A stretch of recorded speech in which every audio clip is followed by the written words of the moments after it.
Okay, hello.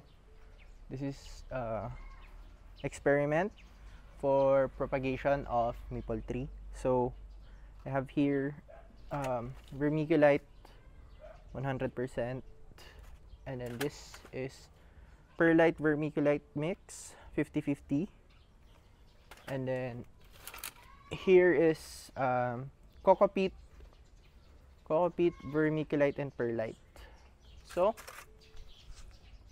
ayan. Lilipat ko yung vermiculite na pure dito kasi konti na lang siya, konti na lang yung natitira. So transfer natin para mas mataas yung matataniman ko.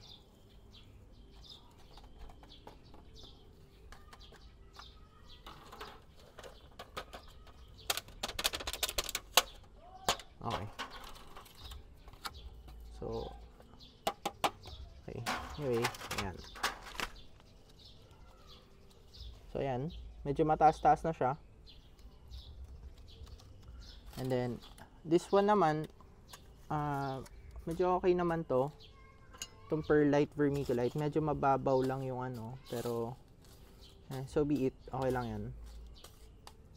So yeah, hahaluan ko siya ngayon ng eggshells, calcium. Also yeah, haluan na natin yun.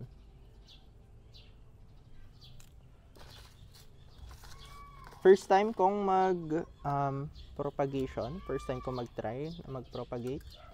Ito ang first planting experience ko. So kung meron mang errors na mangyari, possible mamatay man yung halaman or what, possible na dahil sa lack of experience ko. So pero this is still a valid experiment kasi constant naman yung magiging application ko sa lahat, na kung magkamali man ako, lahat sila magkakamali. So let's see. So I have here Hormex hormone, rooting hormone, para magpa ugat ng maple tree natin. So okay, laki.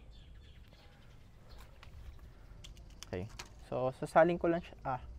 Actually mangolekta muna tayo ng maple. Nakuha na natin mga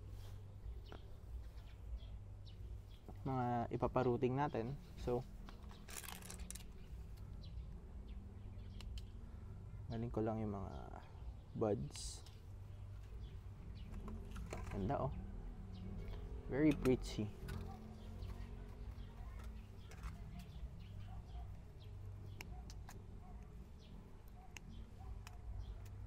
Tapos kupitan natin ng konti.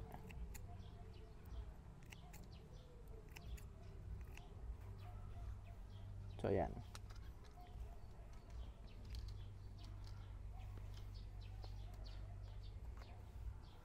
Hormex.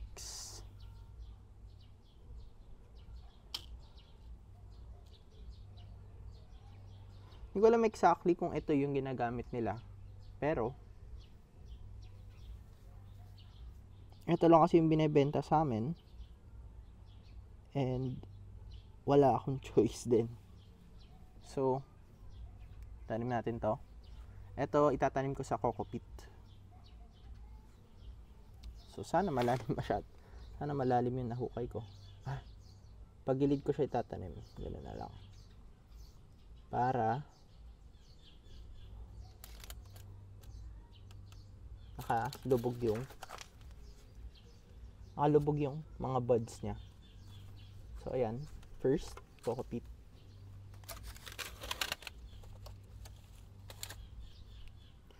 Dito naman sa perlite vermiculite, ito ang gagamitin ko, mahaba. Ang try ko dito is yung 4 nodes. Ang sabi kasi ideal daw is 4 nodes. So, meron tayo dito 1, 2, 3, 4.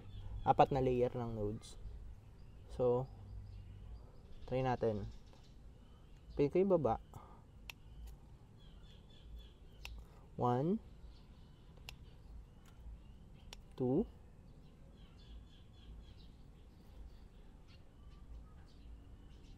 3, 4. Itong fourth, gupitin ko yung taas.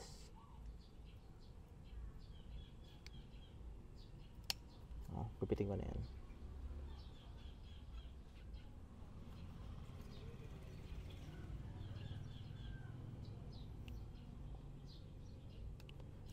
Tira natin to.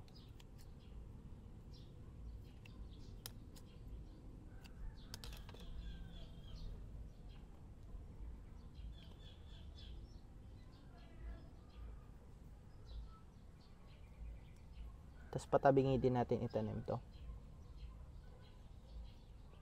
Yan. So,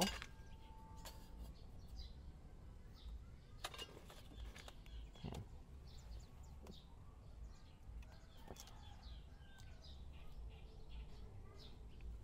And then, lastly, dun sa pure tayo. So, ito yung gagamitin ko dyan. Maliit lang. Kasi maliit lang yung tataniman natin. Kupitin ko yung buds. Tipan natin to. 2.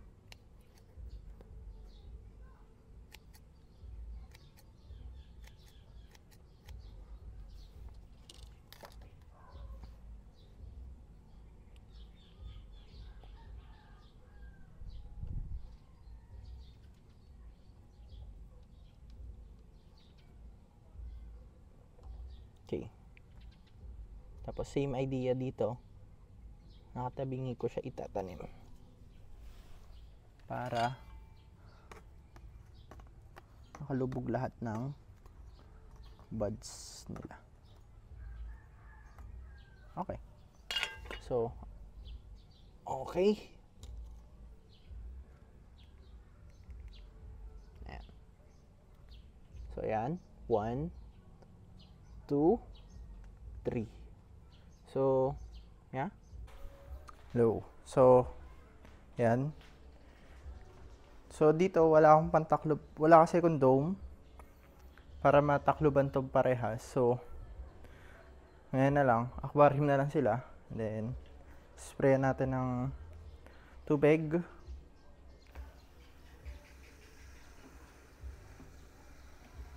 Bali, ang idea dito is, sabi is, pagka naka ganito daw, makakatulong sa growth ng ugat kasi parang mainit daw ganon. So, ayan. Playan lang natin. Tapos, ayan. Tago na natin sa lilim. I-covera na natin para yun pala, makip daw yung humid environment niya. So, ayan. Cover. Ito din, para maging humid ay nilagyan natin. So, ang idea din is dapat daw 1 to 2 times mong didiligan isang araw. So, ayan.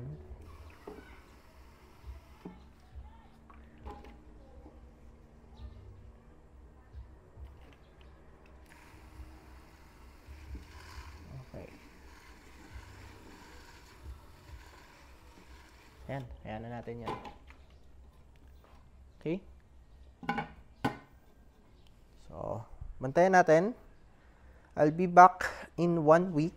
Tignan natin kung buhay pa sila. So, sana buhay pa yan. Okay. So, pinalitan ko din pala yung arrangement nung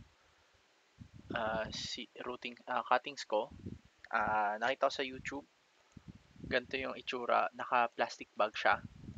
Tapos, yung seedling mo, ay yung rooting mo nandun sa loob para makip yung humidity, para mas madali din. So, ayan, pinlastic bag ko sila.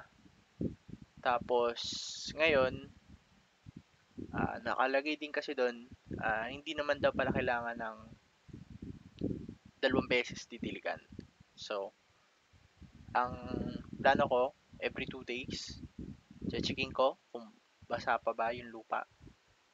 Pagka medyo hindi na moist, didiligan ko na. Tapos, balikan ko yung video na to in 1 week. Then, provide ako ng update. And then, after 1 month, after 1 month, conclude natin yung research kung mabubuhay man. So, first week, checking lang natin, tingnan natin kung buhay pa ba. Then, pagdating ng 4th month, yun yung sunod na video, pangatlong video. So, ayun.